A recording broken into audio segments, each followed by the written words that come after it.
Yes, okay guys. Nanone I hope you are okay guys. No kuvuga ngo ndabasuhuza.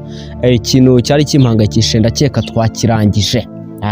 Twaragisoje nako. Sibyo ko naze kuza kubabwira ku bantu bafite hahiye ngo nagasobanuye nyine izi filime pe murabizi ari filime zitajya ziza nimujya mumbana mujye mujyango mujye mumenya ko ari inkuru nziza ngiye kubabwira. Tugiye kuganira uyu munsi kuri filime bita Veil of Shadow. Niyo tugiye kuganiraho aka kanya, reka nkubwire ngo yabaye complete finish abantu bambwira ngo kuki utayiduhanga isonga irangire, nanjye nkabwa BB kudakora ibintu ngo birangire ve munza abantu baradutuka guys, ntago mumenye imvune z'umusobanuzi. B aravunika natwe turavunika gusa ariko Veil of Shadow yararangiye kuri episode 29 niho twayifungiye. Ntago yagize episode nyinshi, ni filime iryoshye imeze neza isa neza ifite hard quality.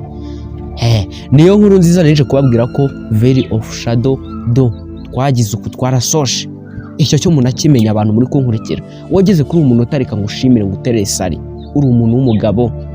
Ikintu ndi kubasaba ngo mumbare mu ntega amatwi mbahe update, andika comment umbwande mujye mutugezaho ubundi buri episode 2 hasoke 2 cyangwa 3 buri filime uko zagasotse ntakagiye mbabwa ntizasohotse, ugahita uvuga ni akira nomero, ugahita unyandikira ukambwa ni reka nkubite desa zawe cyangwa se 500 bitewe wirire unkubite izo episode. Ariko ntimubikora, mwarananiye buri munsi ndavuga ntimwumva gusa. Ariko nanone ntago amakosa ari ayanyu, mutegeza kwa DJ ukwezi filime tuyisoje uyu munsi utwararangije uracyari kuri 20 ni ikosa. Icyo usabwa no gufata nomero muri screen ukanyandikira. Ibindi nanone tuzagiye tugenda tubiganiraho. Icyo ngusaba no kwandika comment umbwira nti gikomeza uduhe update. Nimumpa comment 100 mumbwande komeza buri filime wallahi buri serie buri episode zasohotse nzajya nzibabwira.